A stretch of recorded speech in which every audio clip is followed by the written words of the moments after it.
I'm Joshua. I'm 23 years old, and 5 years ago, my father looked me in the eye and told me I was the necessary sacrifice for my family's success. Before I tell you how I ended up sitting across from my brother in a boardroom that costs more than my parents' entire house, holding his fate in my hands, I need to know something. I need to know if I'm alone in this. Tell me in the comments where you are listening from right now. Are you in your car? Your living room? Just drop your state or country below. It helps me to know that real people are hearing this.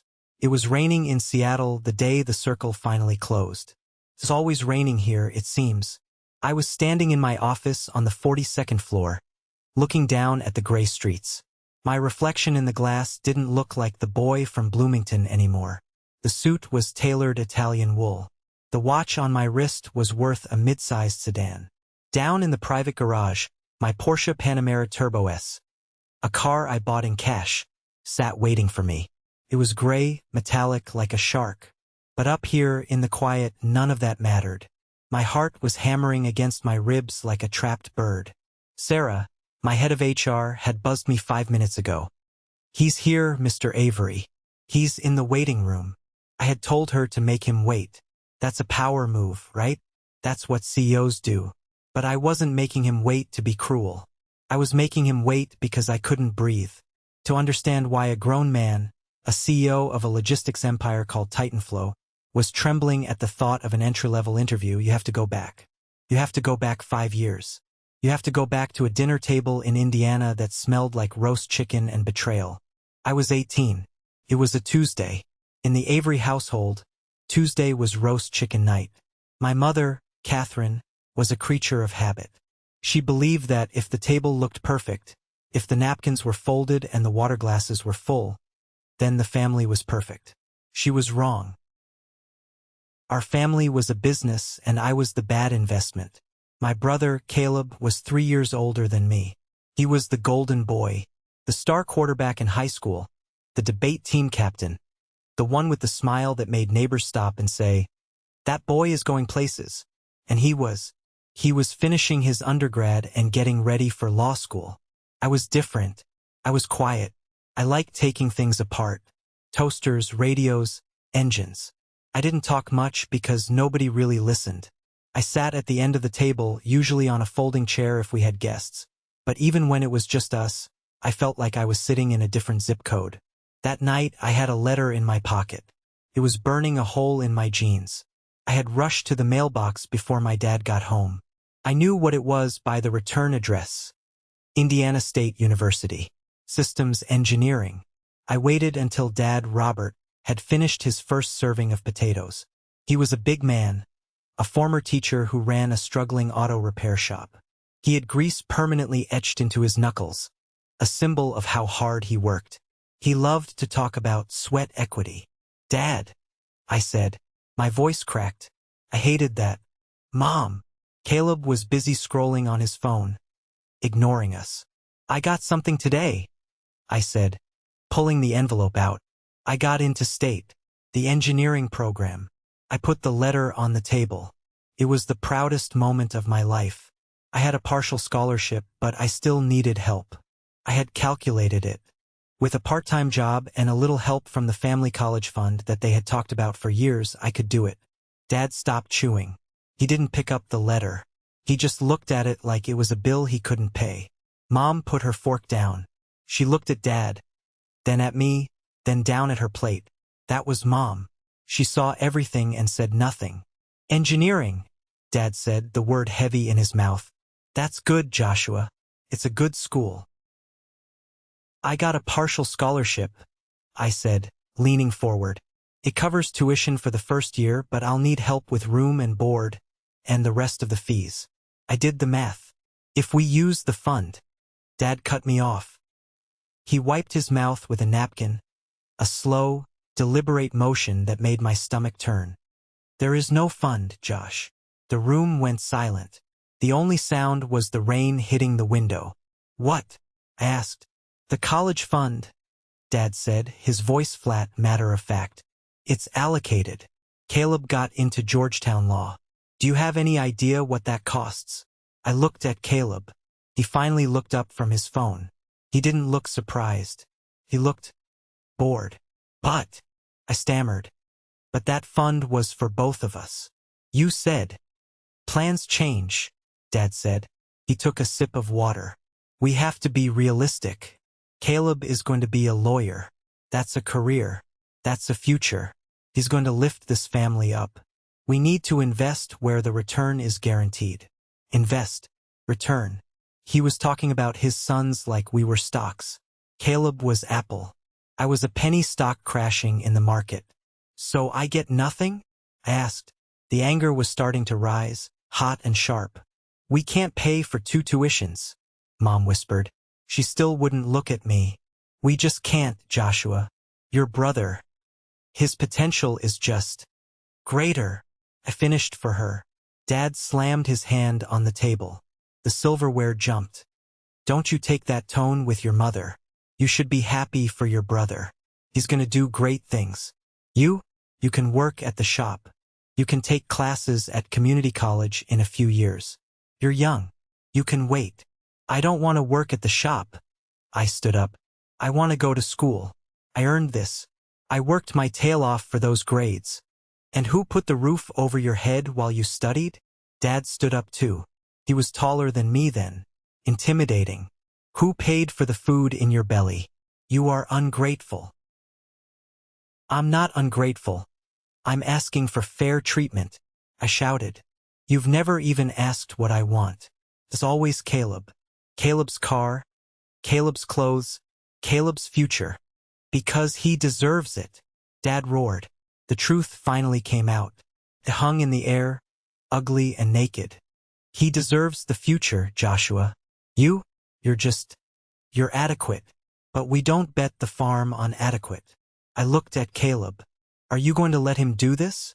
You know this isn't right. Caleb shrugged. He actually shrugged. It's law school, Josh. It's a big deal. Don't be selfish. Selfish. Something inside me snapped. I didn't scream. I just looked at them. If I'm not worth investing in, then I guess I'm not worth feeding either. If you don't like the rules, Dad pointed to the door, you can leave. Tonight. You want to be a man? Go be a man. Go see how far fair gets you in the real world. He was bluffing. He had to be. Parents don't kick their kids out for getting into college. Fine, I said. I walked to my room. I packed a duffel bag. A few shirts, jeans, my laptop, the letter from Indiana State.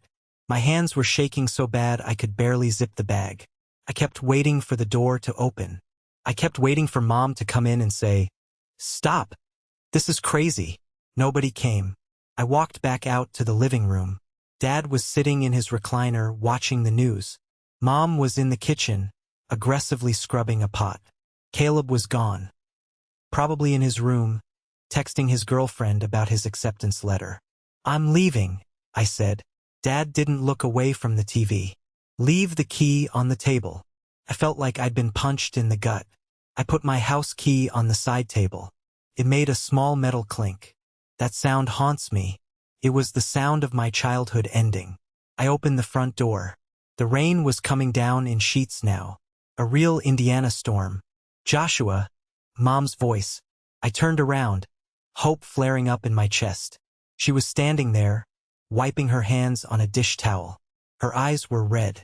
She walked over to me, but she didn't hug me. She reached into her apron pocket and pulled out a bill.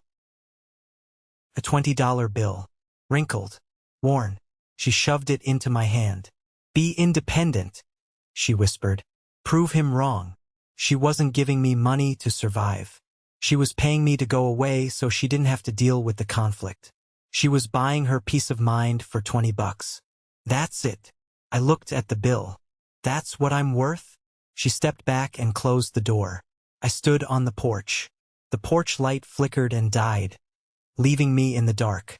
I looked at the window to the living room. I saw Caleb standing there, holding the curtain back. He was watching me. I waited for him to wave. To mouth, I'm sorry. To do anything. He just let the curtain fall back into place. I walked down the driveway, the rain soaking through my hoodie in seconds. I had no car, no plan, $20 in my pocket. and a family that had just fired me from their lives. The first hour wasn't bad. Adrenaline is a powerful drug. I walked with purpose, fueled by anger. I'll show them, I thought. I'll become a millionaire. I'll come back and buy the whole town. But adrenaline fades. The cold does not. Bloomington at night, in the rain, is a different planet than the one you see from a car window. The sidewalks were slick. The streetlights reflected on the puddles like oil. By the time I reached the bus station downtown, my shoes were squishing with every step. The station was closed. The metal grate was pulled down. I sat on the bench under the small overhang. It offered almost no protection from the wind. I checked my phone. 14% battery. No messages. I took out the $20 bill Mom had given me. It was soaked. I tried to flatten it out on my knee, but it just tore a little at the corner. I stared at Andrew Jackson's face. He looked miserable. "Okay," I said to the empty street. "Okay." I didn't sleep that night. I shivered. A deep, bone-rattling shiver that starts in your spine and makes your teeth clack together. Every time a car drove by, I looked up, hoping it was Dad's truck, hoping he'd cool down and come to get me. No truck came. Day 2 was a blur of humiliation. I tried to buy a sandwich at a gas station. The clerk looked at my wet, torn $20 bill and shook his head. "Can't take that, kid. Machine won't read it." "It's legal tender," I argued, my voice raspy. "It's trash," he said. "Buy something or get out." I walked out. I drank water from a bathroom sink in a public park. I ate half a bag of stale chips I found on a bench. I slept behind a dumpster near a loading dock because the heat from the building vents blew out there. By the third night, the anger was gone. The fear was gone. There was only the fever. I had caught something. Pneumonia, probably. My chest felt like it was filled with broken glass. Every breath was a struggle. I was walking down a service road near the highway, trying to find a place where the wind wasn't cutting through me. I stumbled. My knees hit the gravel. I didn't have the strength to get up. I lay there, cheek against the wet asphalt. The rain felt warmer now. That was a bad sign. I knew that much from biology class. Hypothermia makes you feel warm before you die. I closed my eyes. I thought about the roast chicken. I thought about the way the house smelled like lemon cleaner. So this is it, I thought. Dad was right. I'm not realistic. Then a sound. Not thunder. The hiss of air brakes. Lights flooded over me, blindingly white. A massive semi-truck had pulled over onto the shoulder. I heard a door slam. Heavy boots crunching on gravel. "Hey!" A voice. Rough like sandpaper. "Kid, you alive?" I tried to speak, but all that came out was a wheeze. Strong hands grabbed my shoulders. A face appeared above me. An older man, beard gray as steel, eyes hidden under a baseball cap. He smelled like diesel and stale coffee. He didn't ask if I was okay. He didn't ask where my parents were. He put a hand on my forehead and swore. "You're burning up. Come on." He lifted me. I was dead weight, but he carried me like a sack of flour. He threw me into the passenger seat of his cab. The heat blasted me instantly. It hurt, actually. The thaw was painful. "Drink this." He handed me a thermos. It was warm tea, sugary and strong. I don't have money," I whispered. "I have a ripped 20. The man laughed. It was a dry, barking sound. Did I ask for a fare? He drove. I drifted in and out of consciousness. I learned his name was Wyatt. He drove long haul for a freight company. He talked to keep me awake. "You don't sleep, kid. You sleep, you don't wake up. Listen to me. My transmission is acting up on third gear. You know anything about transmissions?" Synchronizers," I mumbled. "Worn out." "Yeah, maybe." He pulled into an urgent care center 2 towns over. He carried me in. The nurses rushed over. "Found him on the side of I-69, Wyatt told them. "Fix him." I remember the needle in my arm. I remember the warmth of the blankets. And then darkness. When I woke up, the room was white. Beeping machines. I looked at my wrist. There was a plastic bracelet. It didn't have my name. It read, Unknown mail. I stared at it. I wasn't Joshua Avery anymore. I wasn't a son. I wasn't a brother. I was nobody, just a body found on the road. A nurse walked in. She smiled when she saw I was awake. "You're a lucky young man," she said. "Your friend left. Wyatt. He had a delivery schedule. He said he couldn't wait." She reached into her pocket. "He left this for you. And this jacket." She placed a heavy, flannel-lined denim jacket on the chair. And on the bedside table, she placed a crisp, new $20 bill. "He said to tell you." The nurse hesitated. Her eyes got a little misty. "He said to tell you that you need it more than his son does." "His son? His son died 10 years ago," she said softly. "Runaway. Overdose. He never found him in time. He told me finding you. It was like a second chance he never got." I picked up the $20. I squeezed it until my knuckles turned white. I looked at the unknown mail bracelet. I grabbed a pair of scissors from the tray next to the bed and cut it off. I wasn't going to be unknown. I wasn't going to be a ghost that haunted a truck driver. I put on Wyatt's jacket. It was too big, but it felt like armor. "Where do I go?" I asked the nurse. "I have nowhere." She wrote down an address. "Haven House. It's a shelter. Ask for Mrs. Higgins. Tell her I sent you. But listen to me." She leaned in. "They kick you out at 8 a.m. every day. You have to hustle. Can you hustle?" I thought about Dad calling me adequate. I thought about Caleb watching from the window. "Yes," I said. "I can hustle." Haven House smelled like bleach and boiled cabbage. It was a concrete building on the edge of the industrial district. Mrs. Higgins was a woman shaped like a fire hydrant, short and solid, with eyes that could spot a lie from across the room. "Rule 1, she said, tapping a clipboard. "Curfew is 9 p.m. Door locks. You're out, you're out. Rule 2, no drugs, no booze. Rule 3, you get one bed, one locker. You keep it clean. This isn't a hotel, and I'm not your maid." "Understood," I said. "You've got 30 days, she added. "After that, you need to show proof of employment or you lose the bed. We have a wait list." 30 days. I started walking. I went to every shop, every garage, every fast food joint within walking distance. I didn't have a resume. I didn't have a phone number. I just had Wyatt's jacket and a desperate look in my eyes. "No experience. We're not hiring. You look like trouble, kid." Day 4. Day 5. My money was running out. I was buying dollar loaves of bread and eating them plain. On day 6, I walked into Maria's diner. It was a small, greasy spoon with cracked vinyl seats. It was lunchtime and the place was chaos. Dishes were piling up. Customers were yelling for coffee. A woman, Maria, was shouting orders in Spanish and English, looking like she was about to explode. I didn't ask for a job. I saw a tray of dirty dishes on a table that had been sitting there since I walked in. I picked it up. I walked behind the counter, past a stunned waitress, and into the kitchen. I found the sink. I started scrubbing. Maria came in 5 minutes later, holding a frying pan. "Hey, who are you? What are you doing?" "You're behind," I said, not stopping. "I'm catching you up." She looked at the stack of clean plates I'd already dried. She looked at the sink.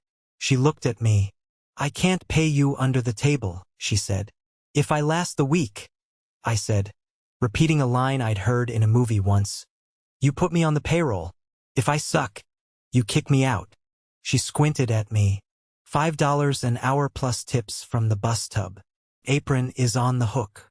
I worked like a machine. I didn't just wash dishes. My brain, the engineering brain my father thought was useless, started seeing patterns. The waitresses were crossing paths too often. The silverware was stored too far from the drying rack, adding 10 seconds to every cycle. The prep cook was walking across the kitchen to get spices that should be at his station. I stayed late that night. "Go home, kid," Maria said, counting the register. "Can I move the dry storage?" I asked. "What?" "If we move the dry goods to the shelf near the fridge, the cooks won't have to cross the line. You'll save about 4 minutes per order during rush hour." Maria laughed. You're a dishwasher, not Gordon Ramsay. Let me try. She let me. The next day, lunch service went smoother. Tickets weren't backing up. The food came out hot. Maria gave me a raise to $7 an hour. It wasn't much, but it was a salary.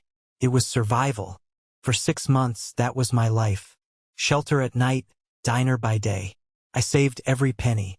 I bought a cheap prepaid phone. I bought a suit from Goodwill. I kept my head down. But I was hungry for more than food. One afternoon, a man in a sharp gray suit sat at the counter. He was on his phone, looking stressed.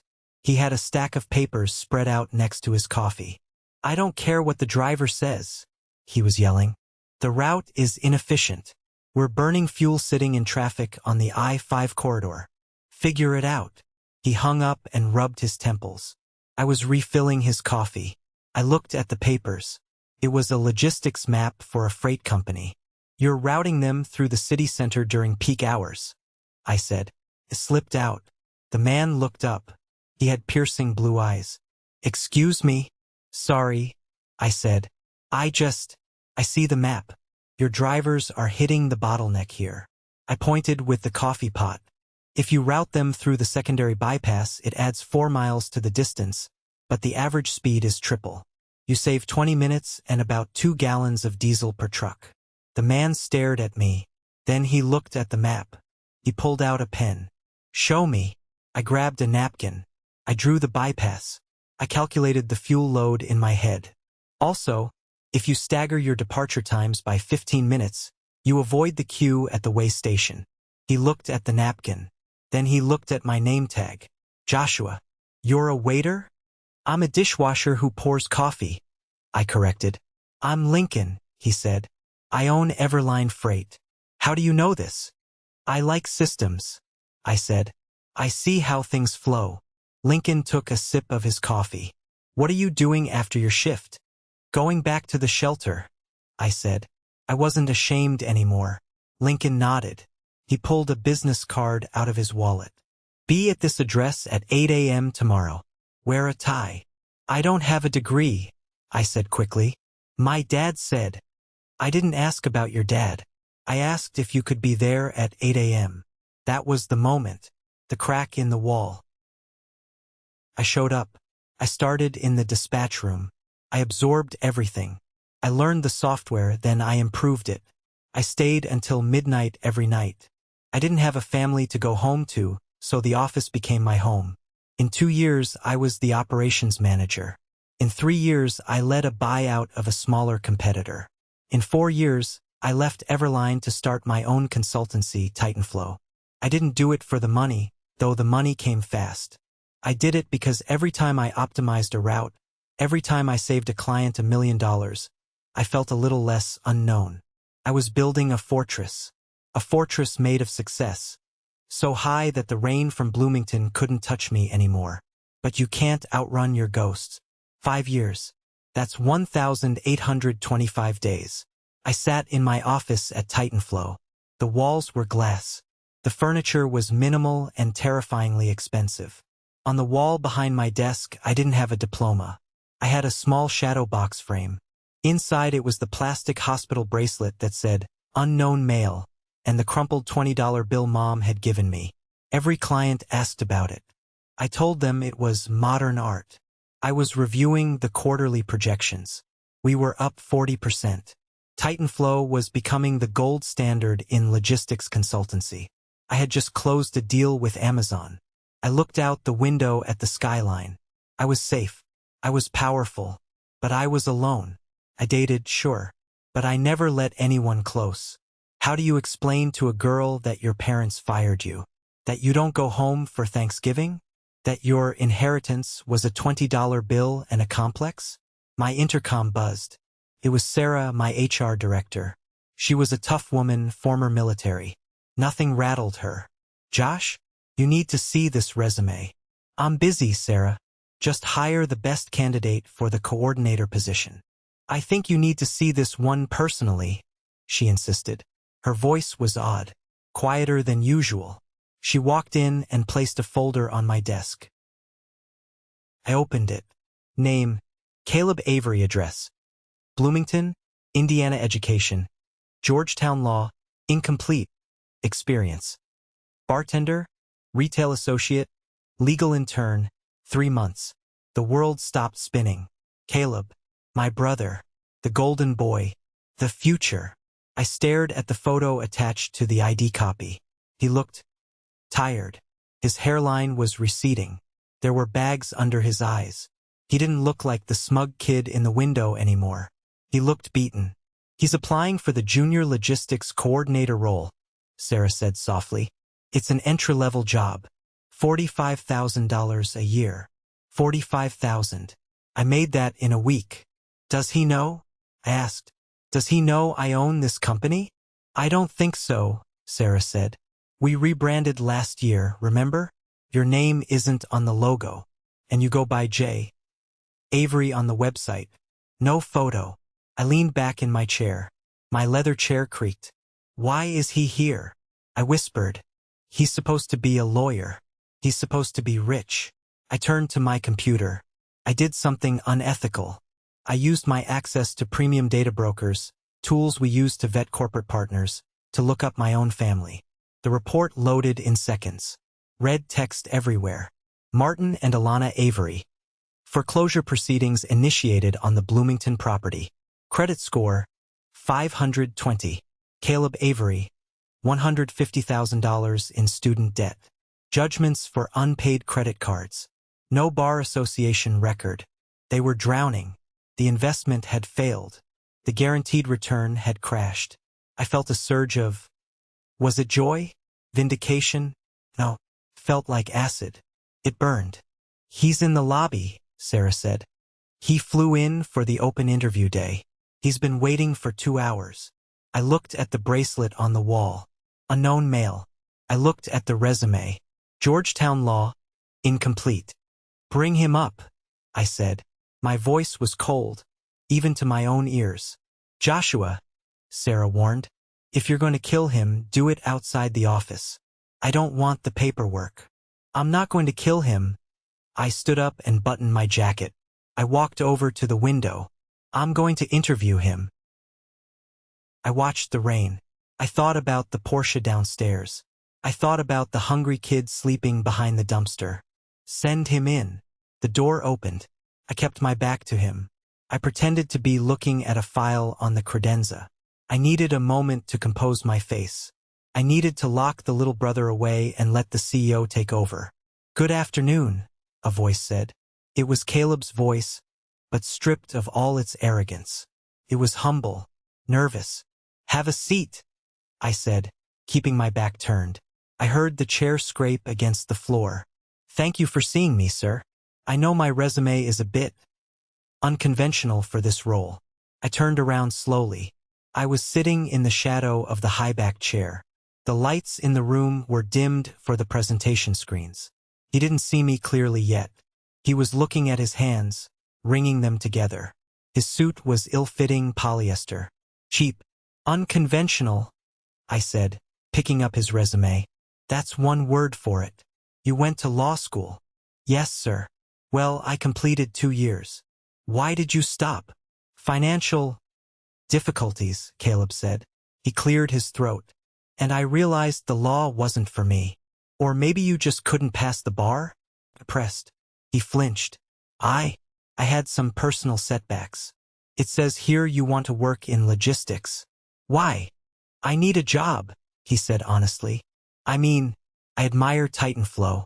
I hear you value efficiency. I'm a hard worker. I just need a chance. I'm willing to start at the bottom. The bottom? I echoed. Interesting. My father used to say that some people deserve the future, and some people are just adequate. Caleb's head snapped up. He squinted at me.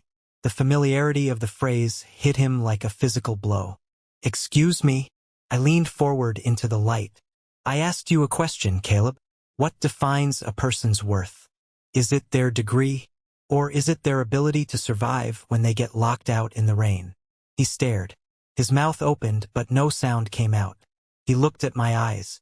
Then his gaze drifted to the wall behind me. He saw the frame. He saw the crumpled $20 bill.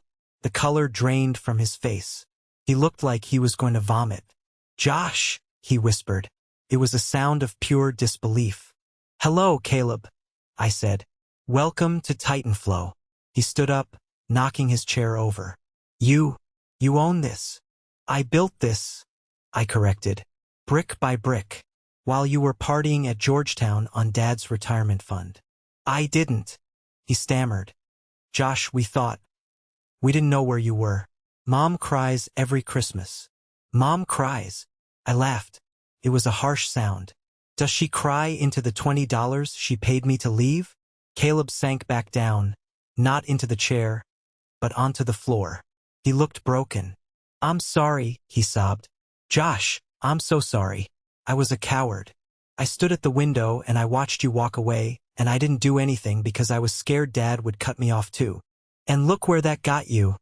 I gestured to his cheap suit. "You played by the rules, Caleb. You were the good son. What happened?" "I failed," he admitted. Tears were streaming down his face now. "I failed out. I tried to make money trading crypto to pay Dad back, and I lost it all. They're losing the house, Josh. Dad had a stroke last month from the stress. We have nothing. I came here because I heard they were hiring. I didn't know." The room was silent. I looked at my brother, kneeling on the expensive carpet of my office. This was the moment I had dreamed of for 5 years. The moment of total victory. I had the power. I had the money. I had the upper hand. I could kick him out. I could call security. I could say, "You're not realistic, Caleb." But looking at him, I didn't feel triumphant. I just felt sad. "Get up," I said. He looked up, wiping his eyes. "Are you going to fire me?" "I haven't hired you yet." I walked over to the shadow box. I took it off the wall. I opened the back and pulled out the bracelet and the bill. I walked over to Caleb and held out the $20. "This is all I had," I said. "This and the clothes on my back. And you know what? It was the best thing Mom ever gave me. Because it taught me that nobody is coming to save me." I placed the bill on the table between us. "You want a job?" I asked. He nodded frantically. "I don't hire brothers," I said. "I hire assets. Can you be an asset?" "I'll do anything. I'll sweep the floors." "Good.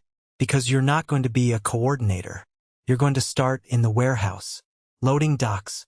Night shift. Minimum wage. No special treatment. If you're late once, you're fired. If you tell anyone who I am, you're fired." Caleb looked at me. For the first time in his life, he looked at me with respect. Not love, not pity. Respect. "Thank you," he said. "I won't let you down." "Don't do it for me," I said, turning back to the window. "Do it so you can buy your own damn house." Caleb left the office. He walked out different than he walked in. He had a job. It was a grunt job, a job my father would have sneered at, but it was an honest start. I stood alone in the office. The adrenaline was fading, leaving me exhausted. I looked at the empty spot on the wall where the frame used to be. I had won. But the victory wasn't about seeing Caleb beg. It wasn't about the power trip. The victory was realizing that I didn't hate them anymore. Hate takes energy. Hate binds you to the person you hate. I didn't feel hate. I felt pity. They were trapped in a cage of their own making. A cage of status and expectations. I was free. I had been free since the moment that door clicked shut 5 years ago. I pressed the intercom. "Sarah, is there a body to dispose of?" she asked. "No. He starts Monday. Warehouse B. Put him on the standard onboarding track." "You're a better man than me, boss," she said. "No," I said. "I'm just a businessman. He's cheap labor." I lied. It wasn't about business. It was about closing the loop. That weekend, I got in my Porsche. I drove east. Took me 3 days to get back to Indiana. I didn't go to the house. Couldn't face Dad. I wasn't ready to see him weak, and I certainly wasn't ready to hear him try to justify what he did. I drove to the bus station downtown. It looked exactly the same. The same peeling paint. The same metal bench. It wasn't raining this time. The sun was setting, casting long, golden shadows across the pavement. I sat on the bench. The metal was warm from the sun. I reached into my pocket and pulled out the $20 bill. The same one. I smoothed it out on my knee. "Debt paid," I whispered. I left the bill on the bench. Maybe some other kid would find it. Maybe it would buy them a meal. Or maybe it would be their seed money for an empire. I walked back to my car. As I opened the door, my phone buzzed. It was a text from Caleb. Dad asked where I got the job. I told him I'm working for a guy who knows the value of sweat equity. He said, "Good. Mom says hi. She asked if you're happy." I looked at the text. Then I looked at the sunset reflecting off the hood of my Porsche. I typed back, "Tell her I'm realistic." I tossed the phone onto the passenger seat. I revved the engine. The sound was a deep, guttural roar that echoed off the brick buildings of my hometown. I didn't look back as I drove onto the highway. The rearview mirror showed the town shrinking, smaller and smaller, until it was just a speck on the horizon. I was Joshua Avery. I was the unknown male. I was the CEO. And for the first time in my life, I knew exactly where I was going. The drive back to Bloomington wasn't just a journey across state lines. It was a journey backward through time. When I crossed the heavy steel bridge that marked the town limits, my hands tightened on the leather steering wheel of the Porsche until my knuckles turned white. The car, a machine of precision engineering and ungodly cost, felt alien here. The suspension absorbed the potholes of County Road 9 with ease, but I could feel every single one of them in my chest. I hadn't been back in 5 years. Not for a holiday, not for a funeral, not even for a drive-by. I had treated Bloomington like a quarantine zone, a place where the infection of my past lived, and I was the only survivor who had made it out. The town looked smaller. That's the first thing you notice when you grow up and leave. The geography shrinks. The terrifyingly large high school looked like a cramped brick box. The massive downtown square was just 4 blocks of fading businesses. I rolled slowly down Main Street. The cinema was closed, boarded up with plywood that had grayed in the weather. Maria's diner was still there, though. I saw the neon sign buzzing in the window. I felt a phantom ache in my hands, remembering the hot water and the steel wool, scrubbing plates until my skin was raw. I almost stopped. I almost went inside to order a coffee and leave a $1,000 tip. But I didn't. I wasn't here for a reunion tour. I was here to bury a ghost. I turned onto Oak Street. The streetlights were just flickering on, casting long, orange shadows against the twilight. My heart began to hammer a rhythm against my ribs that no amount of deep breathing could calm. This was it, the physical location of my trauma. I pulled the car over about 3 houses down from number 402. I killed the engine. The silence that rushed into the cabin was deafening. I tinted the windows dark enough that nobody could see in, but I could see out perfectly. There it was, the house. It looked tired. The siding, which I remembered as a crisp, authoritative white, was now a dull, peeling gray. The gutters were clogged with leaves. Dead leaves from last autumn that nobody had bothered to clean. The lawn, which my father used to manicure with the precision of a surgeon, was patchy and overgrown with crabgrass. It was a shock. In my head, my father was a giant, a titan of industry in his own mind, a man who controlled the world with his voice. I expected the house to still look like a fortress. Instead, it looked like a tomb. I sat there for 20 minutes just watching. A light went on in the kitchen. I saw a silhouette move past the window. It was hunched over, slower than I remembered. Then the front door opened. My father, Martin Avery, stepped onto the porch. He was wearing his old work jacket, the one with the grease stain on the pocket that never came out. But he didn't fill it out anymore. He looked shrunken. He walked with a limp I didn't recognize, favoring his left hip. He was carrying a small bag of trash. He walked to the curb, his movements stiff and painful, and dropped the bag in the bin. He stopped and looked down the street. He looked right at my car. I held my breath, but he didn't see me. He saw a gray sports car, a spaceship from a world he didn't belong to, and he looked away. His eyes were dull. There was no fire in them, no judgment, just exhaustion. He looked like a man who had spent 5 years waiting for a ship that never came in. I realized then that the monster under my bed was just an old man with bad credit and a broken hip. The fear that had driven me for half a decade evaporated, leaving behind a strange, hollow sadness. Then my mother came out. Alana. She was wiping her hands on a dish towel, a nervous tic she had always had. She said something to Dad. He didn't answer. He just stared at the ground. She reached out and touched his arm. A tentative, fearful gesture.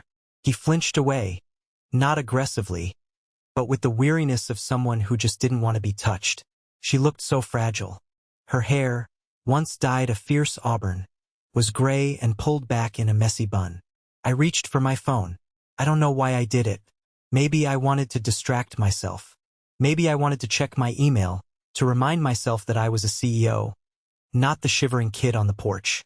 I opened my social media app. Titanflow had a massive following now. I usually let the marketing team handle it, but sometimes I checked the comments on our success stories. I clicked on the latest post, a photo of our new fleet of electric trucks. There was a comment at the top. It had been posted 3 minutes ago. User 7492. So proud of this company. Incredible work. I froze. I had seen this user before. User 7492. They had no profile picture, just a default gray avatar. They had 0 followers. They followed only one account, Titanflow. They liked every post, every single one, for 5 years. When I announced our expansion into Asia, user 7492 commented, "Wonderful news." When I posted about our charity drive, user 7492 commented, "You have a good heart." I had always assumed it was a bot, or maybe just a lonely retiree. But looking at the timestamp, 3 minutes ago, and looking at my mother standing on the porch, holding her phone in her other hand, I zoomed in on the scene through my windshield. My mother was looking down at her screen. She typed something with one finger. My phone buzzed. A new notification. User 7492. I hope the CEO is taking care of himself. He works so hard. The air left my lungs. It was her. My mother. The woman who had handed me a wrinkled $20 bill and closed the door. The woman who had chosen her husband's ego over her son's life. She had been watching me. Every day. For 5 years. She knew. She knew I was the CEO. She knew I was Joshua. She had to. The timeline matched perfectly. A surge of anger flared up, hot and fast.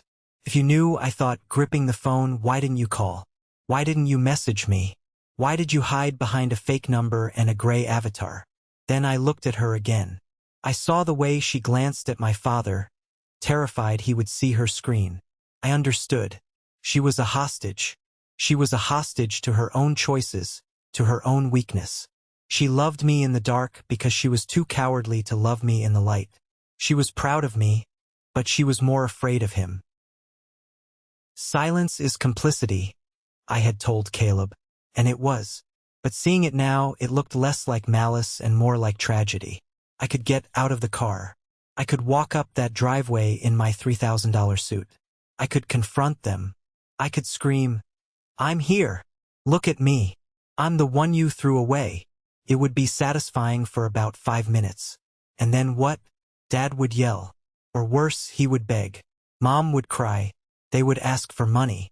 They would try to pull me back into their drowning ship. They would want to know about Caleb. They would want to know about the inheritance they felt they were owed. I looked at the user 7492 comment again. I hope the CEO is taking care of himself. I tapped the reply button. My thumb hovered over the screen. I typed, "He is. He's doing just fine." I watched my mother. She read the notification. Her hand flew to her mouth. She looked up, scanning the street. Her eyes passed over my tinted windows again. She didn't know it was me in the car, but she knew the message was for her. She lowered the phone and smiled. It was a sad, broken little smile, but it was real. That was enough. I put the car in gear. I didn't want a reunion. I didn't want their apologies. Apologies are just words, and words are cheap. Action is the only currency that matters. I pulled up my banking app. I had the account information for their mortgage holder. I had found it in the detailed credit report I ran on Caleb. The bank was initiating foreclosure in 30 days. They owed $142,000. To me, that was the revenue from a single mid-sized contract. To them, it was the end of the world. I could let them lose the house. It would be poetic justice. The golden child gambled it away, and the failure let it burn. But I remembered the lesson I learned at the diner. Systems over sentiment. If they lost the house, they would move in with Caleb. Caleb, who was currently working for minimum wage in my warehouse, trying to build a life. If I let them fall, they would crush him. And if they crushed him, I lost a good employee. I tapped transfer. Amount, $142,000 recipient. Bloomington First National Mortgage Servicing. Memo paid in full. Anonymous. I watched the processing wheel spin. Then the green check mark. I didn't do it for them. I did it so I never had to think about them again. I bought their safety so I could buy my freedom. It was a severance package. I released the parking brake. The Porsche purred to life. A low rumble that vibrated through the floorboards. I drove away slowly. I didn't look in the rearview mirror. I didn't need to. I knew exactly what was behind me. A house that was no longer a home, and two people who were no longer my parents, just characters in my origin story. I turned the corner, heading toward the one place in this town that actually mattered. The bus station hadn't changed. In a world that was constantly upgrading, renovating, and gentrifying, the Bloomington bus terminal remained a monument to stagnation. The same fluorescent light was flickering overhead, buzzing like a trapped insect. The same smell of diesel and stale urine hung in the air. I parked the Porsche in the shadows of the lot, away from the few wandering souls waiting for the 9 p.m. Greyhound to Indianapolis. I stepped out. The air was cool, but it wasn't raining. The sky was a bruised purple, fading into the black of night. I walked to the bench. The bench. The metal was cold against my hand. I ran my fingers along the edge. I remembered the exact texture of the rust. I remembered how hard the seat was against my spine when I tried to curl up and sleep. I remembered the despair that had felt heavy as lead in my stomach. I sat down. I was wearing a suit that cost more than my father made in 3 months. I had a phone in my pocket that could command a global logistics network. But sitting there, I felt the phantom weight of that wet hoodie. I closed my eyes and let the memory wash over me. The fear, the hunger, the feeling of being discarded like trash. "You made it," I whispered to the ghost of the 18-year-old boy sitting next to me. "You didn't die. You didn't break." I reached into my inner jacket pocket. I pulled out the bill, the $20. It was crisp now, preserved in the frame for so long, but the creases were still there. The deep folds where I had clenched it in my fist. I looked at it one last time. For years, this piece of paper had been my fuel. It was a symbol of everything I lacked, everything I was denied. It was my chip on the shoulder. But a chip on the shoulder is a heavy thing to carry uphill. And I was at the top of the mountain now. I didn't need the weight anymore. I placed the bill on the bench. I weighed it down with a small, smooth stone I found near the curb, so the wind wouldn't blow it away.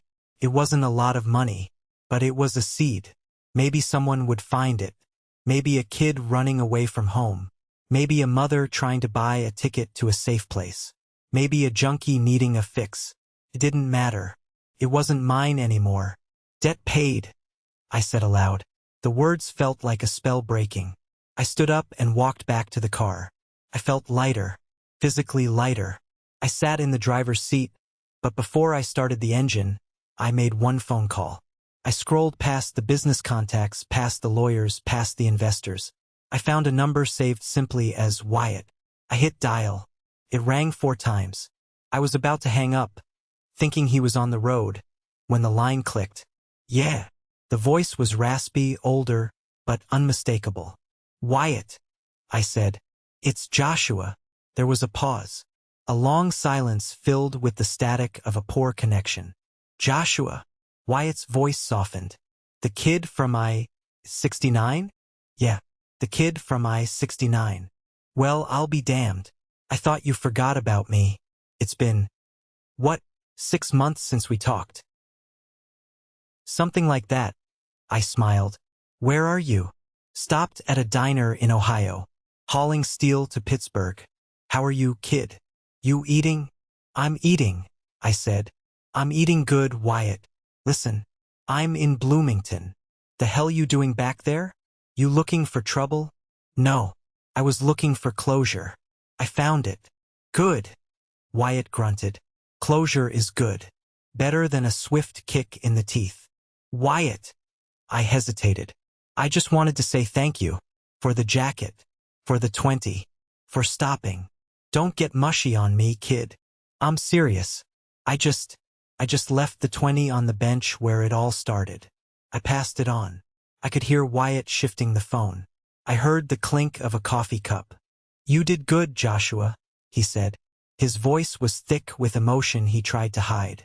My boy. He never got to come back. You coming back standing tall.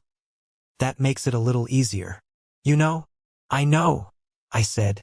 I'm sending you something, Wyatt. Check your bank account in the morning. Buy yourself a new transmission. Or a new truck. Or retire. Joshua, you don't have to. I know I don't. That's why I'm doing it. Drive safe, old man. You too, kid. Keep the shiny side up. I hung up. I started the car. The Porsche engine roared to life. A symphony of mechanical perfection. I turned on the headlights. The beams cut through the darkness, illuminating the road ahead. I pulled out of the parking lot. I drove past the Welcome to Bloomington sign. I didn't look at it. I hit the on-ramp for the interstate. I accelerated. 60, 70, 80. The world blurred outside my windows. I wasn't driving away from my past anymore. I was driving toward my future. A future that didn't belong to Caleb or my parents or the college fund. It was mine. I had built it from scrap parts and grit. I had engineered it. And as the city lights of Bloomington faded into the rearview mirror, disappearing into the vast, dark cornfields of Indiana, I finally understood the truth. They didn't kick me out of the family. They released me. They cut the anchor, thinking I would drown. But they forgot that I knew how to swim. I smiled. I turned up the radio. And I drove into the night. An unknown male no more. Before I go, I want to leave you with this. We grow up thinking that our value is determined by the people who raised us. We think that if our parents don't believe in us, if our family doesn't support us, then we are broken. We spend years, sometimes decades, trying to fix ourselves, trying to earn a love that was never ours to begin with. But here is the hard truth I learned in the rain that night. You cannot buy bread with someone else's approval. My father's rejection was the most painful thing that ever happened to me, but it was also the most necessary. If he had given me that college fund, I would have become a mediocre engineer constantly trying to please him. By kicking me out, he gave me the gift of desperation. He forced me to find my own spine. Self-reliance isn't just about paying your own bills. It's about paying your own emotional debts. It's about looking at the empty seat at the table and realizing you can build your own table. I want to ask you something. Is there a moment in your life where a door was slammed in your face, and it turned out to be the best thing that ever happened to you?